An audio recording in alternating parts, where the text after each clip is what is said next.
E ngā iwi o te motu tēnā koutou katoa nau mai ki te karere I tēnei rā. Anei e whakapāho atu nei ki o koutou I te marae o tuahiwi I o tautahi I te waipounamu. Kāti e haere ake nei I te karere I tēnei rā.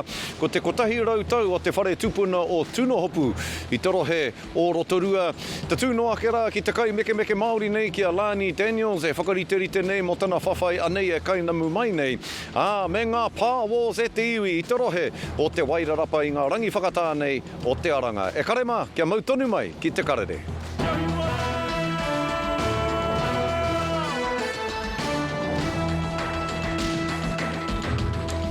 Pai anō rā, kei aku manu tātaki puta no I te motu tau mai anō ki te pai kōrero a te karere I tēnei rā. E whakapāho atu nei ki o koutou I te marae nei o tuahiwi. Nā te aha te karere I tai mai ai ki tēnei marae I tēnei rā. Nā te mea, kā tū te kura reo o te waipounamu 2026 ki konei I tēnei wiki o tira. Ki raro I te maru o tēnei o ngā whare tupuna mahu nui. O tira e te iwi, he mea nui hoki te reo ki ngā iwi o Rotorua. O tira ki te iwi o Ngāti Whakaue. Me te aha, kua roa tō rātou whare tupuna a Tūnohopū e kōrero ana ki a rātou ara kotahi o rautau. Tērā tupuna whare I ohine mutu e tū ana I te mata o te whenua. I tere pipi whakao atu ngā uri o Ngāti Whakaue o te arawa waka nui tonu ki ohine mutu o tira ki mui te aroaro o te tupuna whare o Tūnohopū ki te whakanui I tōna huringa tau kotahi o rautau. O tira I reira hoki a te whakatōhea me te hāhi ringatu e tautoko ana I te kaupapa. I reira, ngā uri o Ngāti Whakaue e noho tahi ana, e wānanga tahi ana I te kotahi rautau o tō rātou o tira o tō mātou tupuna whakahirahira o Tūnohopū, Anei te pūrongo a Rāniere Harrison. Tai ana te kaua o tua whakarere iho. E ua ke whakatapua tēnei whare ki te ingo te matua o te tama o te Wairarapa. I te rautau o te kuku o te tangata. Mō wai te whare! O Tūnohopū, e tūtonu nei. Tagu mōhi o nā te karaura, nā paura ki Telamea, Taramea I te rua te kau maono. I tai mai I te mea ko tana tamahine a e mai kōrero mai te wā nāna I whakatūwheraen ko te tohunga o te arawai, nāna I karakia ka piki ki runga ka ngau o te teko. No ngā rangi whakatānei rukuhia e ngā tohunga o te hāhiringa tū ngā karakia.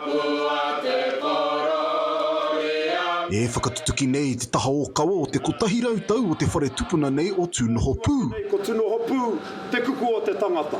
He kaupapa whakatairanga I a Ngāti Tūnohopū tonu o tira I a Ngāti Whakaue. Me āna uri tua tini hoki mai ki tēnei pākainga. Te nui o te hunga kua riro, ne kua ngaro atu ki te pō.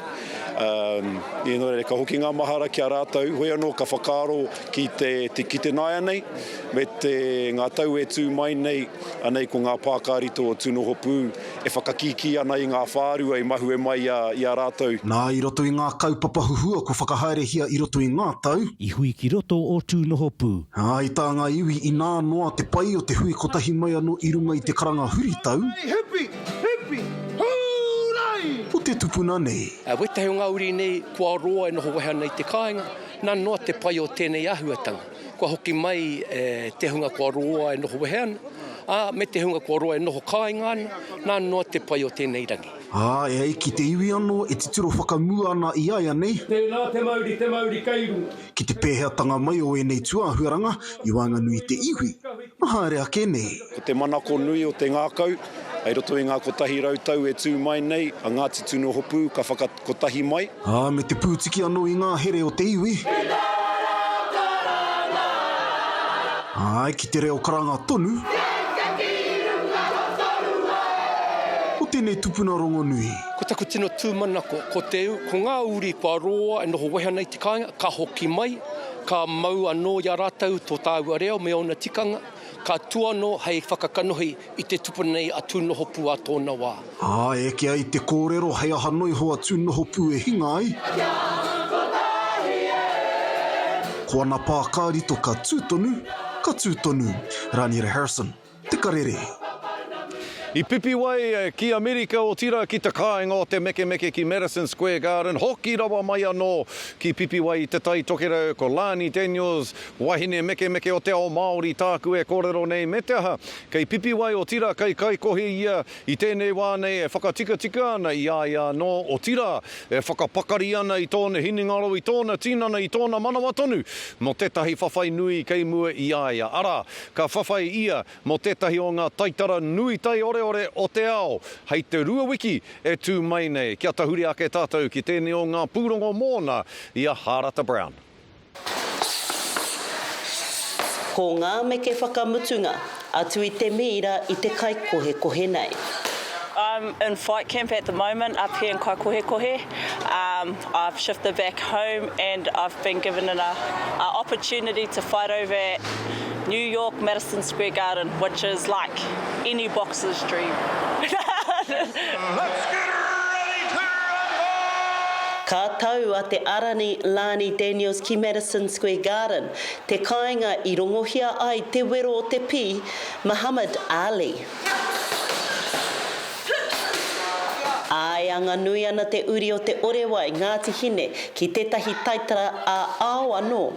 Ko heke tana taimaha a koia ka tuki ki te toa o te ao middleweight, ara ko Shadizia, the sweet Terminator Green. I don't know any other person within the boxing that's had 3 world title fights and coming off 2 losses. Like for me, yeah, I can't explain it. Like this is my 3rd world title fight. Who knows, 3rd time lucky. Ko tana kaiako i tēnei wā, te toa o te ao tuatahi o Aotearoa no te hōrorongo nui hoki, ara ko Daniela Smith. Look, we're fighting for a world title fight. Her opponent is tough, no doubt about it. But so is Lani Daniels. She's tough. I wouldn't invest my time if I didn't think Lani could win. I truly believe she can win. E whai ana tēnei tana hinga ki te toa o te ao toa o Remipia, a Clarissa Shields. I really want to point out that Clarissa Shields isn't just an Olympian, but she's the greatest woman boxer of all time. And Lani Daniels got in the ring with her. That's huge on its own. Then Lani Daniels, this little girl, this Māori girl from Pipiwai, then went the distance with her. She wasn't even hurt. Ka hinga ki reira, ka hinga hoki te marama o Tihema. Nā whai anō, ka wehe i tāmaki makaurau ka hoki ki tōna kāinga o Pipiwai. Ka whakangungu ki konei ki te mira i Kaikohe. But I felt like my wairua was just calling me home. Like I was homesick, and I feel like for me at this time of my life, I think that was the missing aspect for my last couple of fights, is that whānau, that wairua, and I just had a strong pull home. It's showing our people that we have everything we have right here. We don't need to go anywhere else to make it or to succeed. Ko te aro ki te āporo nui tana hama nui o te wā. Harata Brown, te Karere. I nā te nui, i nā te maha o ngā hui i tū i ngā rangi whakatāne o te ara, ngā huri noa i ngā iwi, i ngā hapū o te ao Māori.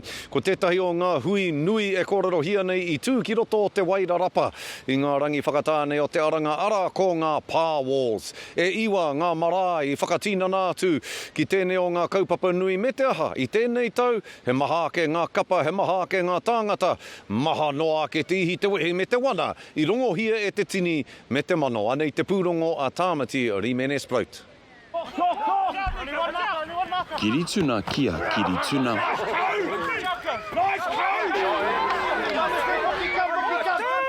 Paranui kia paranui.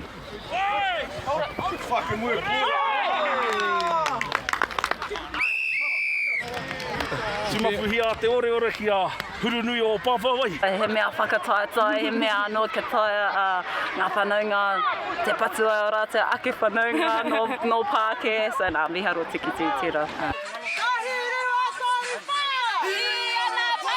Tuki anō ai ngā kū wharu o Wairarapa ki ngā tau mā heke nui whakaharahara o te rohe nei. He mea whakahare e ngā uri o ngai tū māpuhi ārangi, ki te kura tuarua o Wairarapa.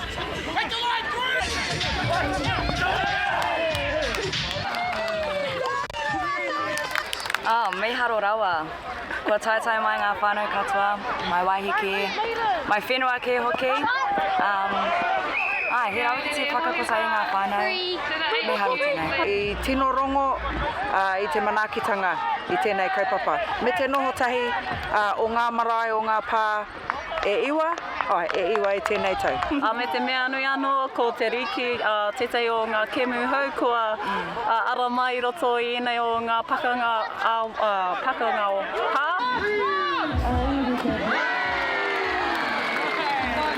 E iwa ngā pā, e hia kēnei ngā whakataetai. I te mutu ngā iho ko pāpā waipā i eke ki taumata toa, e oi mātā miwa rā ko te tuitui anō i te herenga tangata.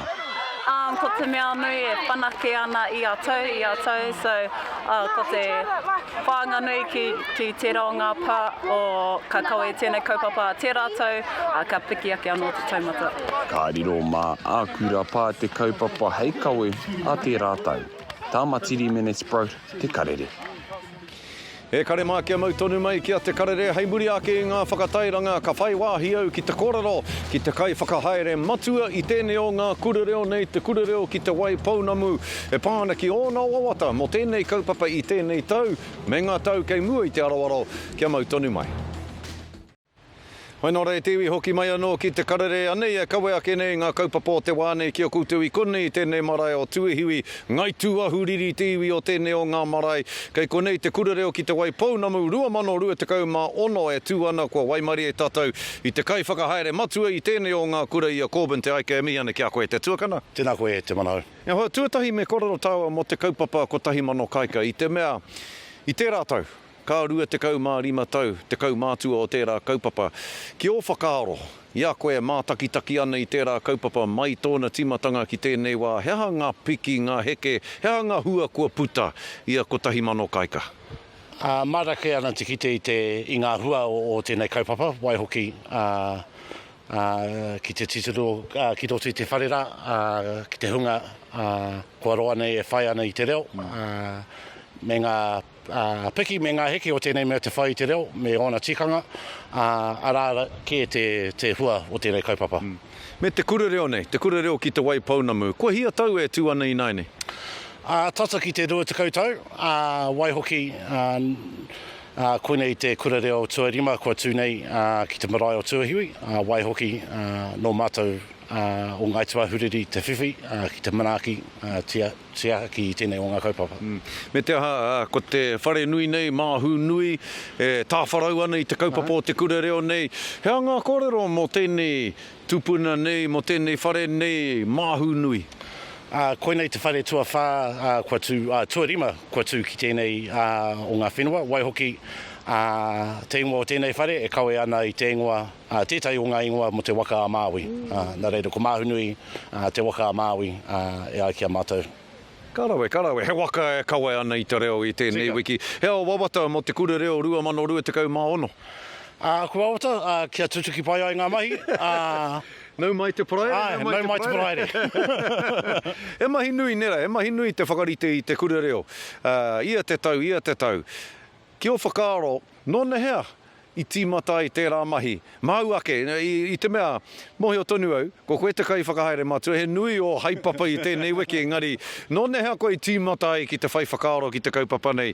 No tērā wiki, no tērā marama, nōna hea rani?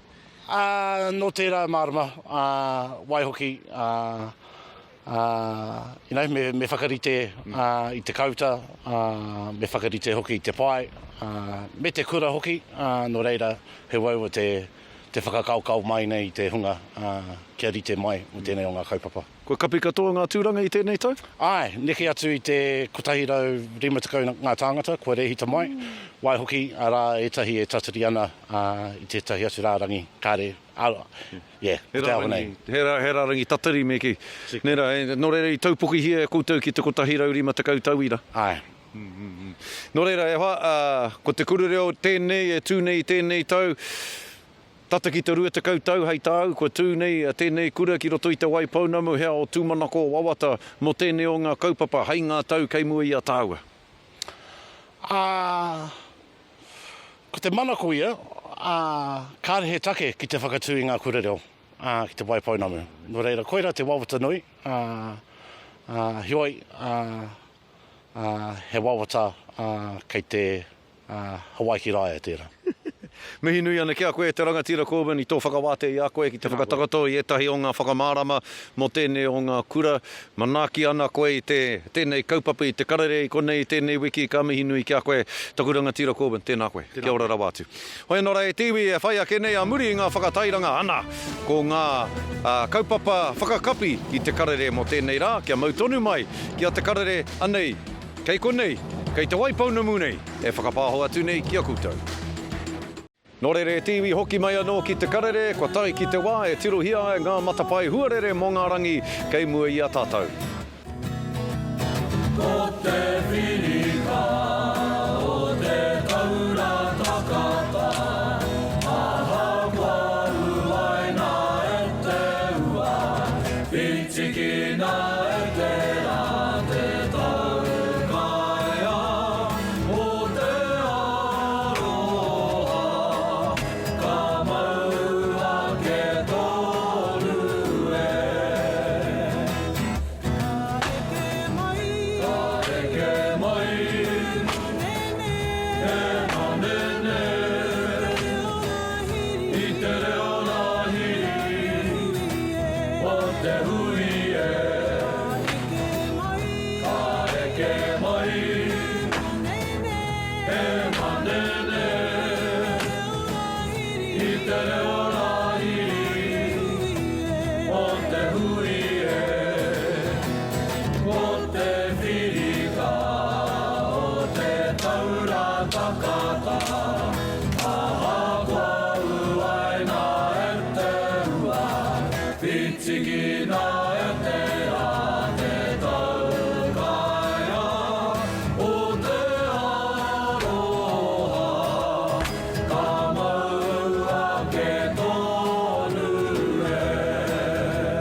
Ka te hae tiwi koe rā tā te karere I tēnei rā I konei I te rā tuatahi o te kura reo ki te waipaunamu 2020 toko maha ngā uri o ngaitahu kua tai mai ki tēnei o ngā kaupapa. Engari toko maha tonu hoki ngā uri no te ika a Māui kua tai mai kua whakawhiti mai I te moana o Raukawa ki konei ki te hāpai ake I te kaupapa nui o tēnei hui ko tō tātou reo ka meha meha. E mihi ana te karere kia koutou katoa huri noa tēnā koutou tūrou Hawaii. Ai hea koutou! Pagaro nei! O te tōnga! O taku ngā kou! Kōku I tira!